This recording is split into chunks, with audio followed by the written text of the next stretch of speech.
Good evening, visitors. Welcome to the Australian War Memorial's Last Post ceremony. My name is Sandy Smith, and joining us today from the Royal Australian Air Force is Warrant Officer Jared Goff. We welcome the veterans who have served, those that are still serving, and the families that love and support them. The live stream of this ceremony is made possible by the Returned and Services League of Australia and the RSL and Services Clubs Association. We welcome members who are watching the broadcast of this ceremony across Australia. During this evening's ceremony, wreaths will be laid at the base of the Pool of Reflection by visitors to the memorial. If you are able, please stand and join in singing the national anthem.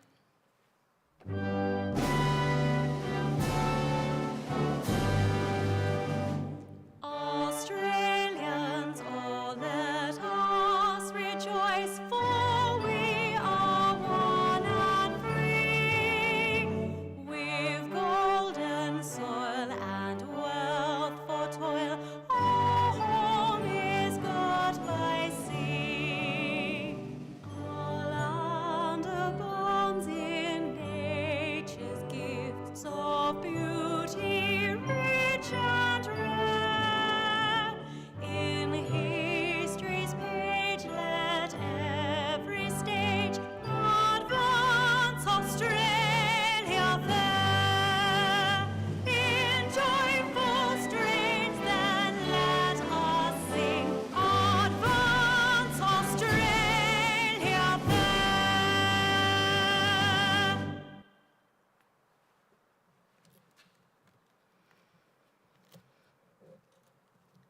The Australian War Memorial was the vision of Charles Bean, Australia's First World War official historian. Bean landed with the Australian troops on Gallipoli and stayed with them at the front to the end of the war. The idea of this national memorial and museum came to him at Pozières, France, in the depths of the bloody fighting of 1916. Bean's idea was that this would be a place where families and friends could mourn loved ones buried in faraway places. It would also be a place that could help all Australians understand what these men and women had endured and what they had done for us. Bean's vision, to which we remain true, is best expressed as inscribed in the entrance to the memorial's galleries. Here is their spirit, in the heart of the land they loved, and here we guard the record which they themselves made. Tonight we will read the story behind just one of those on the Roll of Honour, which lists the names of more than 103,000 men and women who have given their lives for us in war and on operations for more than a century. But first we present a lament, Flowers of the Forest. Wreaths or floral tributes will now be laid at the base of the Pool of Reflection.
Today, we remember and pay tribute to Private Donald John Burnet. Donald Burnet was born on the 17th of May, 1898 in White Hills, Victoria, one of 7 children born to plumber John Burnet and his wife Adelaide. Donald grew up in Bendigo and was educated at the local camp school, where he was a member of the cadets. Donald went on to study at the local School of Mines while employed as a librarian for the local Methodist Sunday School. He later took up an apprenticeship and began working as a plumber for local company, Messrs Bickford and Burnet. Donald Burnet was 16 years old when the First World War broke out in 1914. He tried to enlist almost immediately, but was rejected as he was underage. On his 18th birthday, Donald requested one gift from his parents, their consent for him to join the Australian Imperial Force. This wish he was granted, and with their permission, he enlisted on the 17th of May, 1916. He was assigned to reinforcements of the 60th Battalion and proceeded to camp for training. Standing just over 5 feet, his new comrades gave him the nickname Little Titch. In August 1916, Private Burnet embarked for active service, sailing from Melbourne on the troop ship Orsova. On the 14th of September, Burnet arrived in Plymouth, England, and travelled to camp to train alongside other new recruits. In November, he made his way to the Western Front, where he was deemed both underage and medically unfit. He was returned to England before the month was out and was eventually reclassified as fit for active service. After additional training, Burnet was sent back to the front, where he joined the 60th Battalion on the 25th of April 1917. Burnet spent the first few weeks of active service rotating in and out of the front lines and alternating between routine duties in the trenches and training in the rear areas. In June, Burnet was sent to hospital suffering from an injury to his foot and ankle. He returned to his unit before the month was out, but his health continued to suffer. In August, he contracted diphtheria and was returned to hospital for treatment. During this period, he developed tonsillitis, which further delayed his return to the front. On the 20th of September 1917, Burnet rejoined his unit in Belgium, where plans were underway for an assault on German positions at Polygon Wood. Over the days that followed, Burnet and his comrades began making their way towards the front in preparation for the attack. By the eve of the battle, the men of the 60th Battalion were called forward to support the front line. They began digging in on the outskirts of Glencore Wood, waiting for nightfall in preparation for the attack. As they waited, the enemy began shelling their position, causing casualties before the main attack had even begun. Burnet was stunned by a piece of shell which landed near him and attempted to move to safety before another piece of shrapnel struck him under his right ear. His comrades immediately went to his aid, but the hit had proven fatal. Burnet was already dead. His commanding officer, Lieutenant Parker, wrote to Burnet's parents, "Throughout the morning, your boy was brave and manly and never flinched from danger. We have lost a faithful comrade and feel keenly your sorrow. I would like you to know that his sacrifice was not in vain. By the efforts of these brave Australian lads, an advance was made and other men's lives saved. I was in charge of the platoon and was proud of your boy. I feel that he played a noble part for freedom and has now received his reward at the hands of his maker." Burnet's comrades buried him behind the pillboxes on the outskirts of Glencore Wood.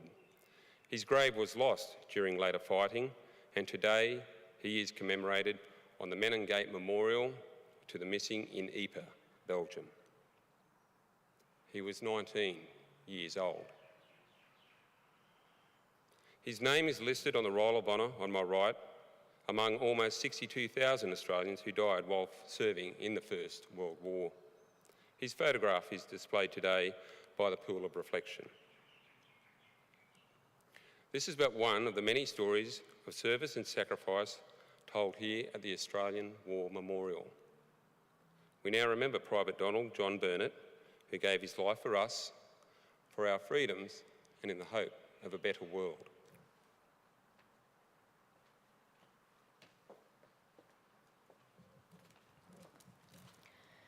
Please stand for the reading of the ode and the sounding of the last post.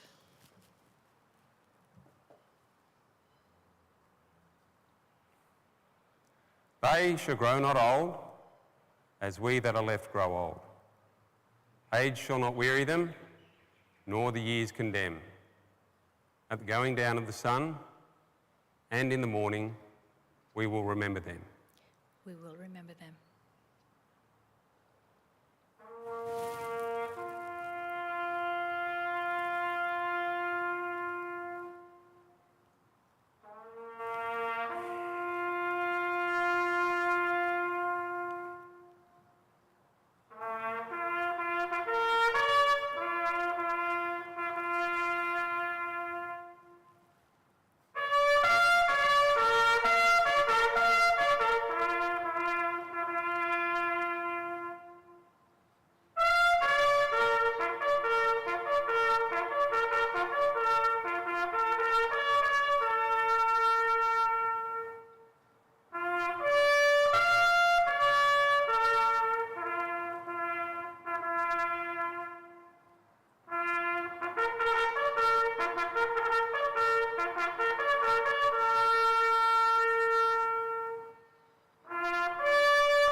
Lest we forget.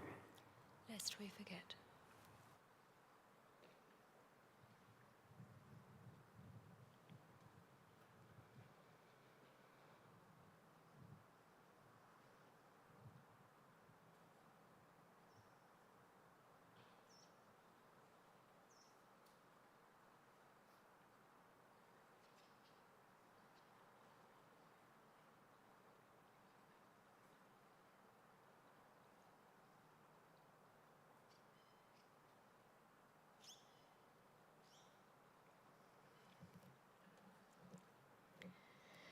We leave you this evening with the words of the memorial's founder, Charles Bean. Many a man lying out there at Poziere or in the low scrub at Gallipoli with his poor, tired senses barely working through the fever of his brain has thought in his last moments, well, it's over, but in Australia, they will be proud of this. Ladies and gentlemen, girls and boys, that concludes the last post ceremony. On behalf of the Director, staff and volunteers, thank you for visiting the Australian War Memorial today and for your continued support during the Memorial's development project. We wish you all a very pleasant evening.